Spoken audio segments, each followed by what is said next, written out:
Your pain is real, and don't let anyone imply that it's all in your head.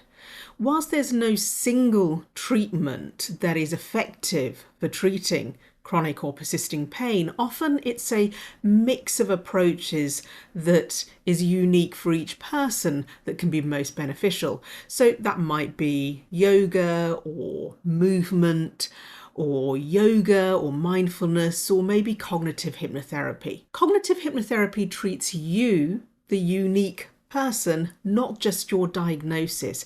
Because even if two people share the same condition or diagnosis, the way that they experience pain and the factors contributing to it are going to be unique to them. Here's why. Your brain is constantly receiving information, sensory information from inside the body about pressure, touch, temperature, movement, and potential threat.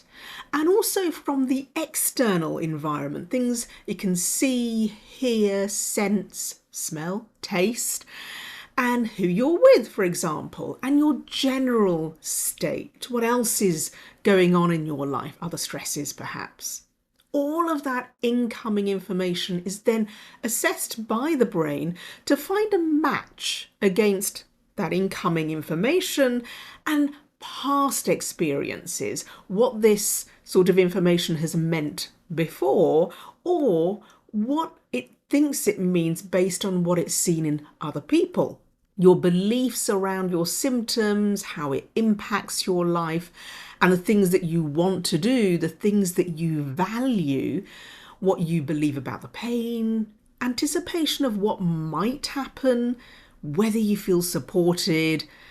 All of those things matter. And if there's no clear explanation for why this pain is persisting, then that uncertainty can also amplify things and add to that threat response. Based on all of that assessment, the brain then decides whether to dial down the information it's getting about pressure and touch and movement or potential threat, or mute it, or to amplify the alarm. And it uses biological chemicals to do that. So if it wants to amplify, it might use things like adrenaline, the fight or flight chemical, or cortisol. And that amplification is part of the picture when it comes to perceiving pain or experiencing that pain more intensely. And then part of that mix can also involve emotions and then thoughts about what this means, which can keep things amplified, that threat response going. So this is truly biopsychosocial, not all in your head and not purely physical, because you can't pull these factors apart. There's biology, there's psychology, and then there's the social impact of all of this. So where does cognitive hypnotherapy fit in? Well, there's nothing magical and there's no swinging pocket watches. Think about things you once had to learn to do consciously, such as walking or brushing your teeth or driving a car. At first, yes, you had to learn how to do those things. And with practice, they became automatic. Your brain running these things on autopilot, on predictions, without you having to think about it. That autopilot state, that's a hypnotic trance. You're in one every time you arrive somewhere and you don't remember parts of the journey. So if you're telling yourself, I can't go out for a meal with my friends because that would mean sitting for more than 15 minutes at a time and I'll be in agony, well, that prediction is based on past perceptions in past experiences and beliefs that you have, and it's running a story. That is an autopilot that isn't working for you.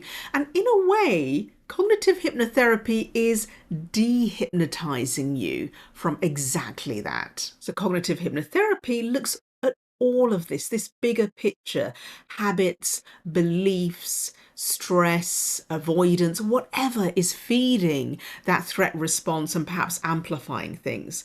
Because you are more than a body part. You're a unique, complex human being. And all of this is part of the picture when it comes to pain. And we start with what matters to you? What do you want to get back to doing? Perhaps it's gardening or going out for a meal with friends, longer walks. What is important to you? And then, what's the first small change you'd like to start living and experiencing that lets you know you're moving in that direction? That's where we begin.